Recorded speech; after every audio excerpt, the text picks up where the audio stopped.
The Emperor protects, that's what they told us when we joined the Astra Militarum. It was a promise whispered into our ears, a phrase carved into our helmets, a prayer we were told to believe no matter what.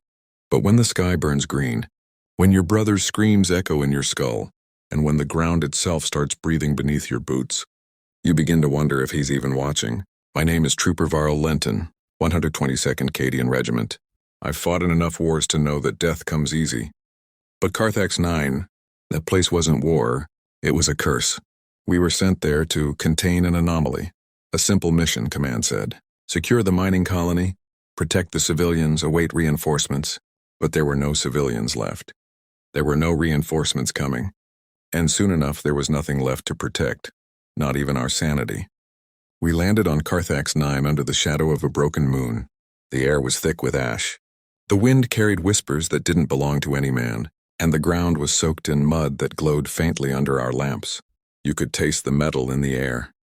From the moment our boots touched the ground, something felt wrong. The planet pulsed almost like it was alive. Vox signals crackled with static. Auspex scanners jammed for no reason. Sergeant. Orlan told us to keep our faith in the Emperor and our fingers on our triggers. That was easy to say on the first day. By the third night, we saw the sky scream.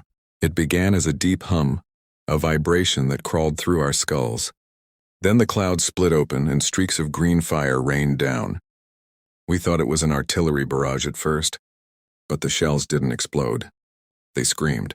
Shapes burst from the light, twisted figures with wings made of bones, faces that shifted between beauty and horror. They fell upon our lines like a storm of living nightmares. Flesh melted under their claws. Glass fire passed through them as if they were made of smoke. The air reeked of sulfur and blood. Sergeant Orlan shouted for us to form ranks, but half of the squad was already gone. I remember turning to my left and seeing Corporal Dresk's face, or what was left of it, sliding off his skull like candle wax. The Emperor protects, right? I screamed his name as I fired blindly into the horde. For a moment, the green flames dimmed and as if something unseen heard me. But then silence. Total silence. Even the demons froze. When the world started moving again, I realized the demons were gone. Just like that. The battlefield was empty, quiet except for the crackle of burning armor and the moans of the dying. That's when I looked up and saw the sky. It was bleeding, thick red streaks cutting across the clouds like open wounds. And for a second, just 1 second, I swear it looked back at me. We buried what was left of our comrades in shallow graves. No one spoke. No one prayed. The commissar said the Emperor's light was testing us, but even he didn't sound convinced. That night I couldn't sleep. None of us could. The wind carried voices, whispers of names we didn't know. The ground trembled, like something massive was moving deep below. Then the second horror came. It started with Private Yor screaming. He said he saw men walking across no man's land.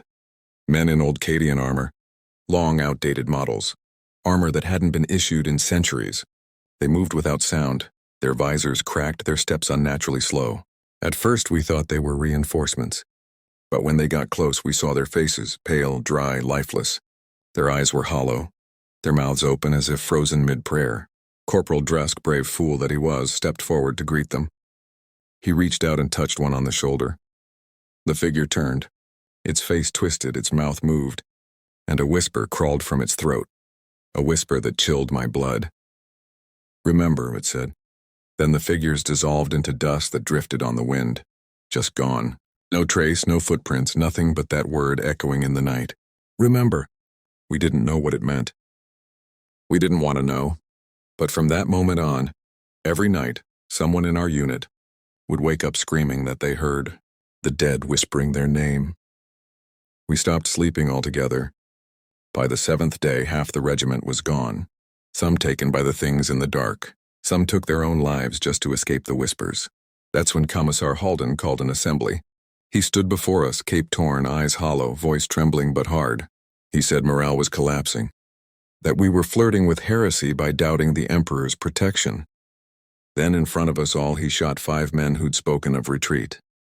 He said it was for the Emperor, but that night I saw him alone in his bunker, crying, praying, whispering, to something that didn't sound holy. I saw his rosary, not beads but human teeth strung together with wire.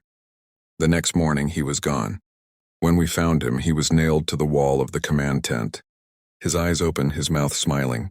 Carved into his chest were 2 words written in his own blood. "Mercy denied." No one spoke after that. Some of us started burning incense.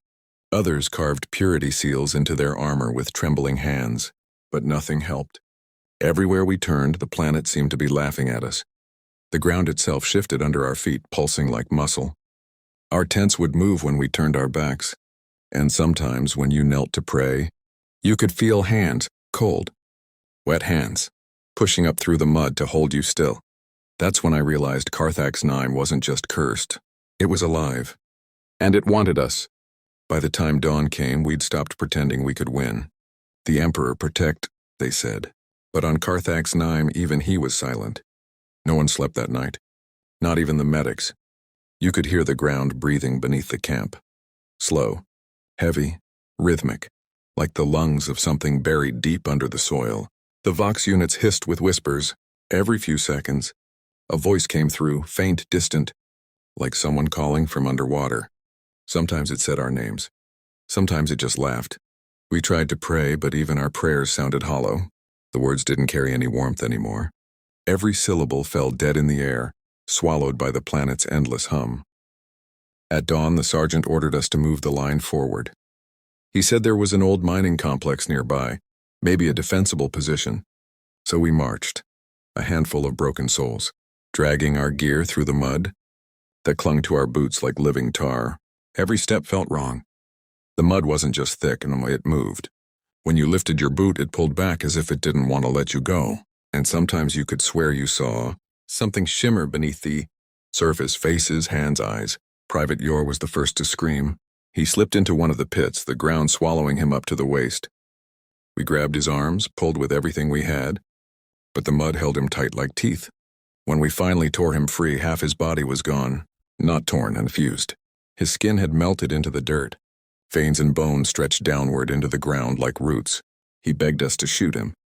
We did. The mud didn't let go. We burned what was left, but even the flames looked wrong, green and blue, whispering instead of crackling. Sergeant Orland said it was a warp infection, that we were dealing with the taint of chaos. But none of us had ever seen corruption like this. It wasn't just the land, and it was in the air, the water, the light itself. The planet was sick, and we were breathing its disease. We reached the mining complex by nightfall. Massive iron doors half buried in ash, walls caked in rust and blood. The air smelled like burnt metal and rot, but at least it was shelter. Inside we found old machinery, still humming faintly despite being abandoned for decades. Vox cables hung from the ceiling like veins. The lights flickered, casting long, twitching shadows across the walls. That's when we found the message. It was carved into the steel bulkhead near the entrance, scratched deep by someone's bare hands. "Do not dig deeper, it wakes them." None of us spoke. We set up camp in the main hall. The wind outside howled like a chorus of dying men. The sergeant ordered a Vox check, and that's when Rin, our Vox officer, said she was picking up a signal. We all froze. No Imperial frequency had come through since we landed. She turned the dial slowly and a voice came through. Crackled, distorted but human. "This is command." 122nd Cadian, respond. "You are not alone. Repeat." "You are not alone." The words hit us like a miracle. We cheered, we cried. For the first time in days there was hope. But Rin's face, she didn't smile. She just stared at the Vox, her hands trembling. "Sir," she whispered, "they're saying my name." Before anyone could react, the lights went out.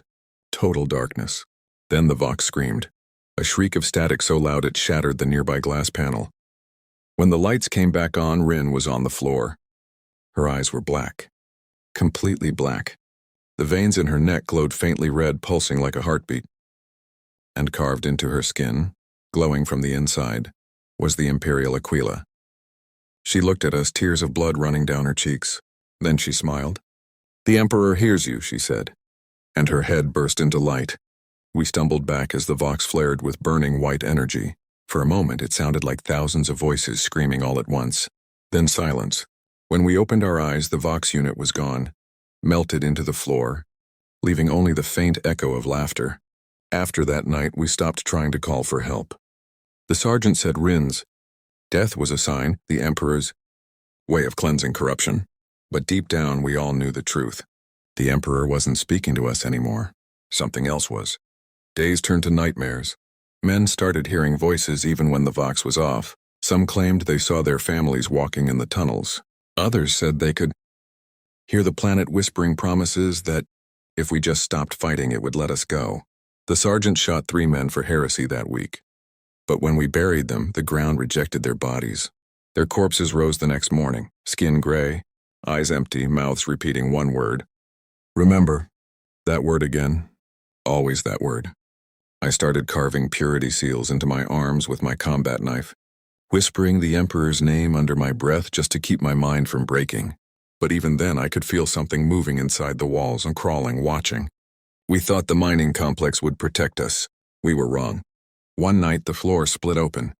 The tremor threw us to the ground as the hall cracked in two. A light, red and alive, spilled up from below. I saw shapes moving inside it, twisting, writhing, laughing in 1,000 voices. Sergeant Orlin ordered us to fall back, but there was nowhere to go. The walls pulsed like veins, machinery fused with flesh. The air smelled of blood and oil. I ran. Emperor, forgive me, I ran. When I turned back, I saw Orlin dragged into the pit by something with too many arms. He didn't scream. He just looked at me, eyes calm, and said, "It's already here." Then he was gone. I don't know how long I wandered after that. Hours, days. Time doesn't exist on Carthax 9. The sun never rises the same way twice. The stars move wrong. All I know is I woke up outside the mine, covered in ash, surrounded by silence. The complex was gone, completely swallowed by the earth. And from deep below, I heard the ground whispering. Not words this time, just breathing. Slow, patient, like it was waiting for me. When I woke up that day, the world was quiet. Too quiet. The wind had stopped. The ash didn't fall. Even the ground, that living, breathing nightmare, was still. The silence pressed against my skull like a weight. For a moment I thought I was dead. Then I heard it. A faint rhythmic pulse beneath the earth. Like a heartbeat buried miles below. The sound grew louder with every breath I took. And with it came the whispers again. Thousands of them, all speaking at once, all in perfect unison. Remember, that word again. It followed me like a curse. I staggered through the wasteland that used to be the mining field. The sky hung low and red, like dried blood stretched across the horizon. The air shimmered, warped, and I started seeing shapes walking beside me. Soldiers, familiar faces from my regiment. Sergeant Orlin, Private Yor, even Rin, the Vox officer who'd burst into light. They walked beside me, smiling faintly, eyes hollow. I whispered, "You're not real." They smiled wider. Then they said in one voice, "Neither are you." That's when I ran. I don't know how long. The ground changed as I moved. From mud to metal, from metal to bone. My boots clattered against a surface that wasn't ground at all, but something alive. Every step sent shivers up my legs. And then in the distance I saw light. A single golden glow cutting through the crimson haze. I thought it was salvation. I thought maybe, just maybe, it was the Emperor's light breaking through. So I walked toward it, every nerve in my body screaming, every breath tasting like iron and fire. The light led me to a crater the size of a cathedral. At its center, something pulsed. A heart, massive, grotesque, half machine, half flesh, beating slowly, feeding on the earth around it. Black veins spread from it in every direction, crawling across the land like cracks in glass. And at its base stood something tall, human-shaped but wrong. Its armor shimmered with colors my eyes couldn't understand. Its face shifted constantly, our man, woman, beast, child, never the same twice. When it spoke, its voice was 1,000 whispers layered into one. "Welcome back, Varlenton." I froze. It knew my name. It took a step closer. Every footprint it made hissed like burning metal. "You were chosen," it said. "Chosen to see." I gripped my laser gun, though I knew it was useless. My voice cracked as I shouted, "By whose command?" The thing smiled. "By the will you call Emperor." My blood ran cold. "Blasphemy," I spat. "The Emperor protects." It laughed, not loud but deep, endless, echoing through the marrow of my bones. "Does he?" It whispered. "Then tell me, Guardsman, where was he when your brothers screamed for mercy? When the commissar begged for light? When your faith turned to dust?" I fell to my knees. I wanted to pray, but the words wouldn't come. The thing extended a hand, its fingers long and glistening. "You saw the truth of this world. The Imperium calls it corruption. I call it awakening. I looked around. The ground rippled. Shapes began to rise. Bodies of my fallen comrades fusing with the earth, their armor twisting into the veins of the planet. Their faces weren't twisted in pain anymore. They looked peaceful, like they'd accepted something I hadn't. The voice continued, gentle, almost soothing. Carthax 9 was never lost. It was remade. The Emperor's silence was not abandonment but transformation. You men are the last to resist. I shouted, "You're lying." But my voice broke halfway, because deep down, a part of me wanted to believe it. The heart pulsed louder. Each beat echoed inside my skull until I could hear nothing else. My memories started to blur. Faces, voices, orders, prayers. I couldn't even remember what sunlight looked like. All that remained was the sound, that endless whispering sound. Then I heard another voice, faint but familiar. "Lenton, hold the line." Sergeant Orlan. His voice clear, commanding, cutting through the noise. I turned, and there he was, or something like him. Burned, broken, but standing tall. "The Emperor protects," he said again. Even now, for the first time in days, maybe weeks, I felt something like strength return. I gripped my lasgun tight, aimed it at the heart, and screamed every prayer I'd ever known. By his light, by his wrath, by his eternal throne. The heart screamed. The ground convulsed. The figure roared, a sound that tore the sky apart. I fired until the gun melted in my hands. The air burned white, the world split open, and everything went silent. When I woke again, I was on a medship orbiting some nameless system. The officers said they'd found me drifting among debris. No signs of Carthax 9 on the scanners. I told them what I saw. They smiled politely and said the planet doesn't exist in any Imperial record. They called it warp trauma, hallucinations. They said I was lucky to be alive, but I know the truth. Every night when the lights go out, I hear it again. That whisper, that word. Remember. And sometimes, when the ship's engines hum just right, I can feel the floor breathing. They tell me the Emperor protects. Maybe he does. But from what, I still don't know. Because out there, beyond the stars, something's still waiting. Something alive. Something that remembers. If you survived this tale, soldier, then you're stronger than most. But the horrors of the 41st millennium don't end here. Subscribe and join the ranks, because the next story might be your last stand. Leave a comment below and tell me, what would you do if the Emperor fell silent?